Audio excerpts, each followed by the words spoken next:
Thunder! Thunder! Thunder! Thundercats! Ho! Hello, Bots and Books fans. This is Scorp1701, and tonight we're going to be continuing our long-awaited look at the Funko Savage World Thundercats. Now, you may remember the last time we took a look at these figures. We did them at the beginning of last year, and we had them in a quickie format, which is a bunch of pictures and a voiceover. But as it stands right now, with the new wave coming out, we can do proper reviews of them. And the first one we're going to review is Cheetara. And as you can see, she comes in the standard blister card that the others did. Now, looking at this blister card, to me, it seems a little longer than the others. I'm not sure why that is. Maybe it's just the way her figure is positioned in the box. Maybe the others were positioned a little higher, but it just seems there's a lot of space up here, and it gives it kind of a longer effect. But anyway, you see the warnings at the top of the box. You see the Savage World logo, the nice Thundercats logo. You see her name over there on the left, and a nice animated picture of her. On the right, you see her in her plastic prison, and you see the Funko label down at the bottom right. So that's pretty much it for the front of the box. And on the back of the package, you see the same product shots and positioning that we got during the first wave. And I don't know, collect them all. You see wave 1 there, and then wave 2, and then you come back to some warnings and credits for the box. When it comes to wave 3, I don't know if there's going to be a wave 3 of these figures. A lot of the distributors that used to carry these guys don't carry them anymore, because it took me a minute to try to find them. Like, GameStop doesn't have them as being sold, and Target didn't have them for being sold. I had to get them online, so I'm not sure where they got them, but anyway, here they are. I think a lot of things may have went into not having a wave 3, like that quality control, because my Liono's legs still pops off. And they may have just looked at it and said, hey, we got 4 good guys, 4 bad guys, let's call it a day. The only guys they really didn't do were the Thunder Kittens, Snarf, Jackalman, and Mawmut. You could have thrown in some other mutants, I guess. But I really doubt that we're going to be seeing a wave 3 of these figures. But anyway, we're not here to talk about the future. We're here to talk about the present. And presently, we have Cheetara to look at. And nobody wants to see her in the package. I know I don't. So let's get her out and see what she can do. And here we have Cheetara out of the package. And out of the package, she stands at approximately 5.5 inches tall. And she comes with one accessory, which is her bow staff. It's a little thick thing, and it's painted with nice gold, yellowish paint, I guess. Seems kind of thick, in my opinion, of paint, but anyway, that's how it is. Taking a closer look at Cheetara, getting her up close to the camera here. Let's see if we can focus in on her face there. Focus, focus. We need to see her. There she is. Okay.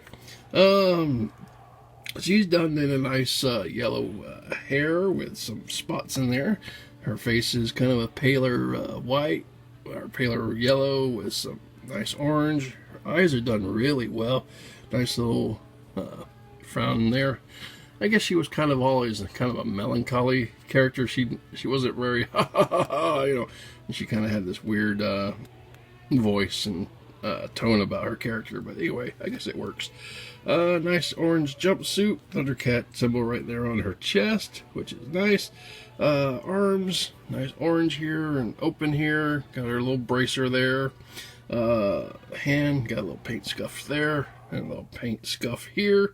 Has some molded bracelets in there. That's nice. Going down to her legs and her boots. So that's pretty nice. Got the colors right, I think. Nothing problematic about that. On the back, same thing here. Costume. They weren't very subtle about her little number there. I don't think. That's kind of annoying. Get a big little closer zoom in on that. There it is. They weren't very subtle about that, putting her number on their back. I mean, it seems like they could have put it on her foot or somewhere around there. Got a little bit of paint scuffing on the back there, but yeah, that's pretty much what you get for her paint and colors. For articulation, her head, it can spin, but her hair kind of gets in the way, so you just get a little nod either way. You can go left a little bit, and I wouldn't even call it that, but there you go. You get that. Arm, if you get it around the hair, can go 360, but this one, you'd have to pull it out, and based on the quality of these figures, I wouldn't advise that. This one can go all the way around 360 degrees. She does have a waist swivel, which is nice, and her legs can go up a little bit and out to the side, and then back a little bit, but not much because of her butt, and that's it. No boot cut, no knee bend, no elbow bend. So as far as articulation, there is not much for her. So yeah. Anyway, moving on. And here she is holding her staff or her wood club. I don't know.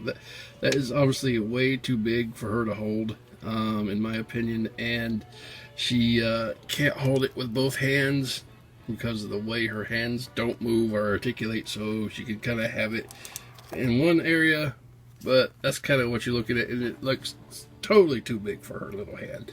That's crazy as far as accessory wise. So I think they could have shaved that off about, I don't know, 20%, and it may have worked, but yeah, that just stinks, I think. Alright, moving on. And for comparison, here she is with the original Cheetara, and you can see the difference there. The original Cheetara is larger, but I think the new one from Funko has a better sculpt to it. I think I might steal her staff and give it to the new one. Let's see what happens if we give this to regular Cheetara. So yeah, it fits a lot better, and she's still not going to be able to hold it with both hands, but you know, that is what really they needed to do with the staff, I think. Oh, there it went. But as comparison before the original and the new one, yeah. So yeah. And here she is with the rest of the Funko Savage World Thundercats. So she looks alright. I think they got the proportions well. She's smaller framed built than the guys are. So that's not too bad. And here she is fighting Mumra with her pencil. It really looks like a pencil. That staff is way too big. And this has been the Funko Savage World Thundercats Cheetara. And I really wanted to say that this was a great figure, but really I had a lot of problems with it. The sculpt is great. I like it. I think it's dead on for Cheetara. The hair is good. The face paint, everything about that. There are a lot of paint blemishes that kind of annoyed me. The one on the legs, the one on the hands. I hated that they put that serial number, whatever it is, on the back of her back straight out there. They didn't try to hide it anywhere else. She can't hold her bow staff because this thing is like extraordinarily too thick and too big for her. It's like somebody decided, oh, well, just throw a dowel rod in there. So it should have been thin like the original toys.